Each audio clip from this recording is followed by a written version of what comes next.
Hello दोस्तों, the board study class में आपका एक बार फिर से बहुत बहुत स्वागत है। मित्रों, आज मैं आपके सामने एक वीडियो लेके आया हूं जिसमें क्लास 11th का केमिस्ट्री का जो पेपर 18 तारीख को जो हमारा है उसके लिए बहुत इंपॉर्टेंट क्वेश्चंस लेके आया हूं। ठीक है मित्रों, तो इसमें मैं आपको बताऊंगा कि बोर्ड एग्जाम की तैयारी 11th क्लास के एग्जाम की तैयारी आपको किस प्रकार से करनी है और उसमें IMP क्वेश्चन कौन से हैं वो मैं आपको बताऊंगा। तो चैप्टर 1 से लेके 7 तक मैं यहाँ पे ले चलूंगा। अगले वीडियो में मैं आगे के जो वीडियोस जो आएंगे ऑर्गेनिक केमिस्ट्री के वो अगले वीडियो में बताऊंगा। ठीक है मित्रों, तो आप देखना यहाँ पे फर्स्ट चैप्टर जो है हमारा उसका नाम है जैसे 11th क्लास से वार्षिक परीक्षा की दृष्टि से मित्रों एनुअल एग्जाम जो है हमारा उसकी दृष्टि से ये इंपॉर्टेंट क्वेश्चन है यहाँ पे और इसमें कौन कौन से क्वेश्चन आएंगे देखना। तो इसमें पहला चैप्टर हम लेते हैं जैसे चैप्टर 1 रसायन तथा इसकी मूलभूत अवधारणाएं। ठीक है, इंग्लिश मीडियम के स्टूडेंट्स पढ़ सकते हैं इसमें chemical chemistry and their basic concept. ठीक है, इसमें पहला क्वेश्चन जो है मित्रों वो कैसा आएगा देखना। समांगी तथा विषमांगी मिश्रण की परिभाषा और एक एक आपको एग्जाम्पल देना है इसमें। ठीक है, समांगी होमोजीनियस और हेट्रोजीनियस मिक्सचर और साथ साथ में एक एक इसका एग्जाम्पल डेफिनेशन आपको जरूर लिखना है। ठीक है मित्रों, इसके बाद में 7 मूल मात्रक, ठीक है, और उसकी इकाइयां। ठीक है, ये क्वेश्चन आपको फिजिक्स में भी मिल जाएगा और केमिस्ट्री में भी, दोनों सेम चैप्टर हैं। ठीक है, इसके बाद में अगला देखिए द्रव्यमान और भार में अंतर। देखो ध्यान से सुनना, ये सदिश राशि अदिश राशि इन दोनों में अंतर याद रखना। द्रव्यमान भार में किस प्रकार से अंतर होता है ये प्रकार आपको लिखना है।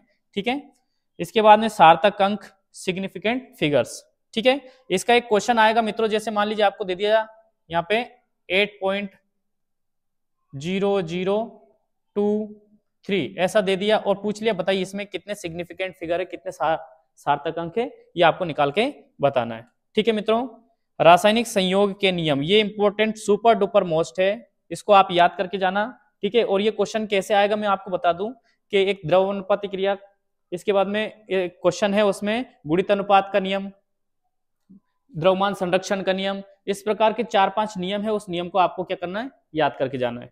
ठीक है मित्रों, इसके बाद में अगला जो क्वेश्चन होगा वो हमारा होगा डाल्टन का परमाणु सिद्धांत और इसकी सीमाएं। डाल्टन ने एक परमाणु सिद्धांत दिया था, उसको याद करके जाना है और उसकी सीमाएं आपको एक अलग रूप में मिल सकती है। जैसे मान लीजिए उसने लिख दिया कमियां, ठीक है, तो आप कमियां भी इसी चीज में इंक्लूड करके चलेंगे। सीमाएं और कमियां बात एक ही होती है। ठीक है, इसके बाद में अगला क्वेश्चन है तत्व क्या होते हैं, परमाणु क्या होता है, अणु क्या होता है। ठीक है, इनके सिंबल्स भी आपको याद करना है।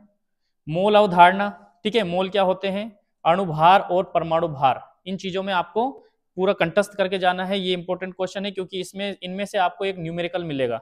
ठीक है, अगला क्वेश्चन है सभी सांद्रताएं। अब ये सांद्रताएं क्या होती है, देखो सांद्रता में बच्चे कंफ्यूज हो जाते हैं। ठीक है, सांद्रताएं में मोलरता आ जाती है, मोललता, नॉर्मलता, मोल प्रभाज। ठीक है, ये सांद्रताएं आ सकती है। अब देखना इसमें कैसे याद करके जाओगे आप कि मोलरता और मोललता में भार सांद्रता कौन सी है, भार आयतन सांद्रता क्या होती है। आपको इसमें जैसे तुल्यांकी भार है, तुल्यांकी भार याद करके जाना है। मोल फ्रैक्शन, इसकी इकाई सभी चीजें क्या करने जानी है, याद करके जानी है आपको। ठीक है, इसके बाद अगला क्वेश्चन होगा मित्रों हमारा, एक प्रैक्टिस के लिए आपको एक क्वेश्चन देता हूं मित्रों, निम्न में से किसमें सबसे अधिक परमाणु की संख्या है। ये क्वेश्चन है, इसको कमेंट करके मुझे आंसर बताना। ठीक है, और ये क्वेश्चन है, मैं 4 ऑप्शन दे देता हूं। पहला ऑप्शन है अपने पास में 24 ग्राम कार्बन, 56 ग्राम आयरन, 27 ग्राम एल्यूमिनियम और 108 ग्राम Ag। यहाँ पे Hg की जगह आप क्या लिखेंगे मित्रों, Ag, सिल्वर। ठीक है, तो सिल्वर का इनका परमाणु भार सबका दे रखा है। कार्बन का परमाणु भार आपको पता होगा यहाँ पे कितना है, 12। ठीक है, इसके बाद में आयरन का 56 दे रखा है और एल्यूमिनियम का 27 दे रखा है। कार्बन का इसलिए नहीं दिया कि आपको पता है। ठीक है, और यहाँ पे सिल्वर का एटॉमिक मास जो है परमाणु भार 108 यहाँ पे दे रखा है। ठीक है मित्रों, इसके बाद में परमाणु संरचना। ठीक है, परमाणु संरचना में जो पहला क्वेश्चन होगा आपका वो होगा मित्रों कौन सा, इलेक्ट्रॉन, प्रोटॉन, न्यूट्रॉन। इन तीनों की तो आपको क्या याद करनी है, एक तो खोज, इनकी डिस्कवरी किसने की है, इनके ऊपर जो आवेश आता है, चार्ज आता है, वो चार्ज क्या होता है, वो चार्ज, सभी चीजें आपको क्या करनी है, याद करके जानी है। अगला क्वेश्चन हो जाएगा परमाणु भार। ठीक है, पिछले वीडियो में पिछले चैप्टर में भी है ये इंपॉर्टेंट क्वेश्चन है। समस्थानिक, संभारिक और सम इलेक्ट्रॉनिक क्या होते हैं। ठीक है, थॉमसन का, रदरफोर्ड का और नील्स बोर का परमाणु मॉडल याद करने हैं और इनकी लिमिटेशंस यानी इनकी सीमाएं और कमियां भी आपको याद करके जानी है। ठीक है, इसके बाद में जो अगला क्वेश्चन होगा, विद्युत चुंबकीय तरंगे, विद्युत चुंबकीय तरंगे और इनके गुण। विद्युत चुंबकीय तरंगों को कभी कभी वो EMW के नाम से भी दे सकता है, इलेक्ट्रोमैग्नेटिक वेव्स। ठीक है, इनकी स्पीड पूछ सकता है, जैसा कि आपने पढ़ा था स्पीड ऑफ लाइट, ये जो alpha beta gamma x ray microwaves. ठीक है, इसके बाद में रेडियो वेव्स, इनके गुण पूछेगा आपसे। गुण में ये भी पूछ सकता है कि इनकी वेवलेंथ कितनी होती है। ठीक है, एनर्जी किसमें ज्यादा है किसमें कम है। ठीक है, उनका सीक्वेंस भी पूछ सकता है, जैसे सबसे पहले कॉस्मिक आ जाएगी, सबसे लास्ट में रेडियो आ जाएगी। अब पूछ लिया किसकी वेवलेंथ ज्यादा है, किसकी वेवलेंथ ज्यादा है रेडियो की, तो ये चीजें भी आपको याद करके जानी है। ठीक है मित्रों, अगला है hydrogen spectrum. Super duper most question है हाइड्रोजन स्पेक्ट्रम। ठीक है, इसमें से आपको लाइमन बामर पास्टन ब्रैकेट फुंड हम्फ्री ये लाइंस याद करके जानी है। ठीक है, पदार्थ की द्वैत प्रकृति और वो डी ब्रोगली समीकरण से। ठीक है, कण और तरंग दोनों की भांति जो प्रकाश कार्य करता है उसका ये याद करके जाना है। हाइजेनबर्ग की अनिश्चितता का सिद्धांत। अगला होगा हुंड पावली आपबाउ के नियम और क्वांटम संख्याएं। ठीक है, मेरी तरफ से सुपर डुपर मोस्ट क्वेश्चन है ये मित्रों, आप अच्छे से याद करके जाए। आपको एक न्यूमेरिकल मिल सकता है, ये डायरेक्ट क्वांटम नंबर्स पूछ सकता है आपसे। ठीक है, इसके बाद में अगला चैप्टर के जो थर्ड चैप्टर के नाम है उसका मित्रों तत्वों का वर्गीकरण एवं गुणों में आवर्तिता। पेरियोडिक टेबल का चैप्टर है मित्रों, ये पेरियोडिक टेबल के बारे में इसमें पढ़ना है। डोब्रिनर का त्रिक नियम, न्यूलैंड का अष्टक नियम और लोथर मायर वक्र। ठीक है, इनमें से एक नंबर का एक क्वेश्चन पूछेगा आपसे, एक नंबर का एक क्वेश्चन पूछेगा, और वो भी है ना चाहे वो रिक्त स्थान में हो सकता है, वन वर्ड में हो सकता है। ठीक है, अगला क्वेश्चन है मेंडलीव एवं आधुनिक आवर्त नियम। ठीक है, अगला क्वेश्चन है मेंडलीव की आवर्त सारणी एवं इसके सीमाएं भी याद करनी है, कमियां भी और उसके लाभ भी याद करना है। दोनों चीजें आपको लिखवा रखी होगी आपके टीचर्स ने। ठीक है, SPDF ब्लॉक के तत्वों की सीमाएं। ठीक है, इसके बाद में अगला क्वेश्चन है तत्वों के इलेक्ट्रॉनिक विन्यास। तत्वों के इलेक्ट्रॉनिक विन्यास है ना, आपको ज्यादा लंबा चौड़ा नहीं करना है। जैसे आपको जो नोबल गैसेस दे रखी है, जैसे मान लीजिए आर्गन के, जैसे मान लीजिए यहाँ पे आर्गन दिया है, आर्गन दिया है,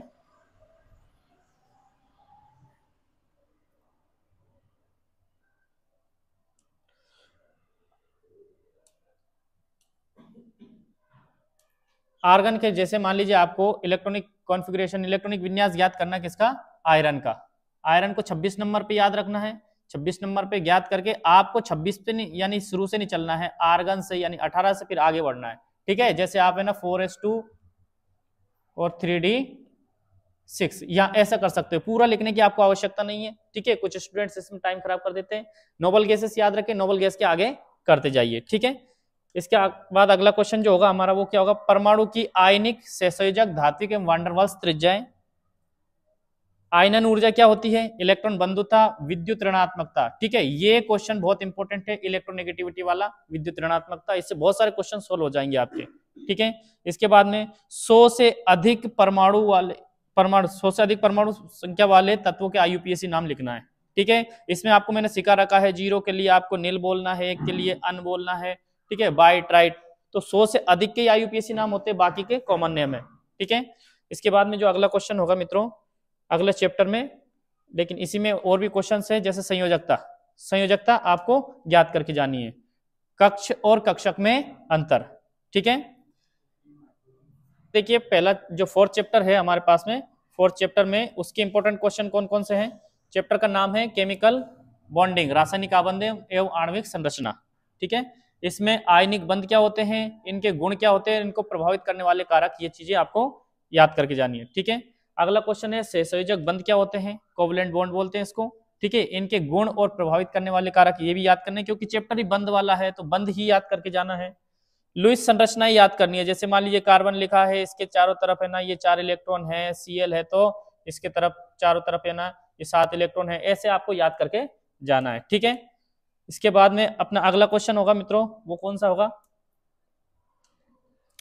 फजान का नियम एवं फॉर्मल चार्ज। ये बहुत इंपॉर्टेंट है, 1 नंबर क्वेश्चन आएगा इसमें से। ठीक है, इसके बाद में संयोजकता बंध सिद्धांत और अतिव्यापन। ठीक है, संयोजकता बंध सिद्धांत को VBT के नाम से भी दे सकता है, वैलेंस बॉन्ड थ्योरी, और अतिव्यापन ओवरलैपिंग वाला क्वेश्चन यहाँ पे दे सकता है। संकरण की अवधारणा क्या है और VSEPR सिद्धांत। ठीक है, संकरण को आप अच्छे से याद करके जाएंगे, ये मेरी तरफ से सुपर डुपर मोस्ट है। ठीक है, इसमें से आपसे क्वेश्चन पूछ सकता है पूरा का पूरा, या फिर कोई न्यूमेरिकल पूछ सकता है, वो सामने वाला बोल सकता है बताइए CH4 में कौन सा संकरण है, तो आप इसमें सिग्मा जो कोवलेंट बॉन्ड या सिग्मा बॉन्ड निकाल के क्या कर सकते हो, यहाँ पे संकरण बता सकते हो। यहाँ पे 3 नहीं 4 कक्षक भाग ले रहे हैं, 4 कक्षक भाग ले रहे हैं, इसका मतलब sp3 संकरण है। ठीक है, ऐसे आप याद करके जाओगे मित्रों। ठीक है, इसके बाद में जो अगला क्वेश्चन होगा हमारा, अगला क्वेश्चन है अनुनाद एवं अणुकक्षक, अनुनाद एवं अणुकक्षक सिद्धांत। ठीक है, अनुनाद क्या होता है और अणुकक्षक सिद्धांत क्या होता है। ठीक है, इसके बाद में हाइड्रोजन बंध और ध्रुवणता। हाइड्रोजन बंध, संयोजी इलेक्ट्रॉन क्या होते हैं, संयोजी इलेक्ट्रॉन क्या होते हैं, यानी संयोजी इलेक्ट्रॉन की जगह सामने वाला सबसे बाहर वाली कक्षा बोल सकता है, सबसे बाहर वाली कक्षा। ठीक है, परमाणु का मॉडल बनाओ और सबसे बाहर कक्षा में जितने भी इलेक्ट्रॉन है उनको संयोजी इलेक्ट्रॉन बता देंगे। ठीक है, इसके बाद में अगला क्वेश्चन हो जाएगा अपना VBT और MOT में अंतर। ठीक है, वैलेंस बॉन्ड थ्योरी यानी संयोजकता बंध सिद्धांत और अणुकक्षक सिद्धांत मॉलिक्यूलर ऑर्बिटल थ्योरी, इन दोनों में क्या करना है आपको, अंतर बताना है। ठीक है, अगला जो क्वेश्चन होगा हमारा मित्रों, चैप्टर का नंबर है मित्रों केमिकल थर्मोडायनेमिक्स, रासायनिक ऊष्मा गतिकी। ठीक है, इसमें पहला क्वेश्चन देखना, प्रक्रम और इसके प्रकार। ठीक है, सिस्टम और इसके टाइप्स, सिस्टम भी बोल सकता है, कभी हिंदी में ऐसे लिख देता है सिस्टम। ठीक है, और उसके प्रकार लिखना है। ठीक है, इसके बाद में उसमें वातावरण क्या होता है, सराउंडिंग फंक्शन यानी कार्य क्या होता है, ऊष्मा क्या होती है, ऊर्जा क्या होती है, आंतरिक ऊर्जा क्या होती है, ये सब चीजें याद करनी है। दूसरा है अवस्था एवं पथ फलन। ठीक है, अवस्था एवं पथ फलन और एक इंटरनल एनर्जी, आंतरिक ऊर्जा। आंतरिक ऊर्जा का बहुत महत्व है। ठीक है, पथ फलन को कभी कभी सामने वाला मार्ग फलन भी बोल सकता है। ठीक है, और फंक्शन लिख सकता है। ठीक है, हिंदी में इंग्लिश में दोनों में याद रखना। ठीक है, इसके बाद में जो अगला क्वेश्चन है हमारा वो होगा ऊष्मागतिकी के प्रथम, ऊष्मागतिकी के प्रथम द्वितीय तृतीय नियम और उनके व्यंजक याद रखने हैं। ठीक है, डेरिवेशंस। अगला क्वेश्चन है मित्रों, विशिष्ट ऊष्मा क्या होती है, स्पेसिफिक हीट, और एंथैल्पी परिवर्तन क्या होता है। ठीक है, इसको किस चीज से डिनोट करते हैं, एंथैल्पी के प्रकार क्या होते हैं, एंथैल्पी कितने प्रकार की होती है। ठीक है, अगला होता है स्वतः प्रवर्तिता एवं स्वतः अप्रवर्तिता। ठीक है, थोड़ा सा ध्यान रखना, इसको स्पॉन्टेनियस नॉन स्पॉन्टेनियस भी बोल सकता है वो। ठीक है, हेस का नियम, हेस का नियम क्या होता है ये भी आपको अच्छे से याद करके जाना, एंट्रोपी और गिब्स मुक्त ऊर्जा। ठीक है मित्रों, अपना रासायनिक साम्य अवस्था, केमिकल इक्विलिब्रियम, बहुत इंपॉर्टेंट क्वेश्चन है मित्रों। इसमें रासायनिक साम्य क्या याद करना मित्रों, यहाँ पे समय लिखा गया है, यहाँ पे आपको याद रखना क्या, साम्य, इक्विलिब्रियम और इसके गुण और लक्षण, ये दोनों चीजें आपको याद करनी है। द्रव्यमान, सक्रिय द्रव्यमान का नियम, इसको एक नाम और है गुलबर्ग एवं बागे का नियम। ठीक है, इसके बाद में जो अगला क्वेश्चन है, साम्य स्थिरांक क्या होता है, वेग स्थिरांक में अंतर, इन दोनों में अंतर याद करना है, केसी केपी जो भी है ये यहाँ पे बिल्कुल, इनमें केसी और केपी में संबंध क्या होता है ये भी चीजें आपको बतानी है। ठीक है, अगला क्वेश्चन हो जाएगा अपना, साम्य को प्रभावित करने वाले कारक। देखो दो प्रकार से प्रश्न दे सकता है, साम्य को प्रभावित करने वाले कारक, और इसको एक अलग नाम से दे सकता है, ली सातिलिया का नियम। ली सातिलिया को ली चैटलियर भी बोलते हैं मित्रों। ठीक है, ये क्वेश्चन आ जाए, ये क्वेश्चन आ जाए तो ये अलग अलग नहीं, दोनों क्वेश्चन एक ही है। ठीक है, अगला हो जाएगा ओस्टवाल्ड की तनुता का नियम। संयुग्मी अम्ल एवं बफर, संयुग्मी अम्ल भी बताना है, क्षार और साथ साथ में बफर सॉल्यूशन भी याद करके जाना है आपको। ठीक है, अरेनियस, ब्रोंस्टेड, लुईस की अम्ल क्षार सिद्धांत, ये बहुत इंपॉर्टेंट क्वेश्चन है, लुईस का अम्ल क्षार सिद्धांत, ब्रोंस्टेड, लोरी का और अरेनियस का। ठीक है, इसके बाद में जो अगला क्वेश्चन है, पीएच अवधारणा एवं समायन प्रभाव। ठीक है,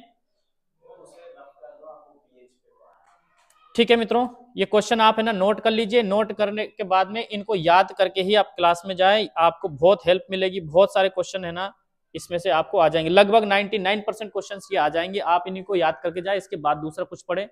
अगले वीडियो में मैं जो बाकी के अपने ऑर्गेनिक केमिस्ट्री के चैप्टर्स बचे हैं वो लेके आऊंगा, उन्हें भी आप देखना, उनको याद करके आप अपनी एग्जाम में जाए।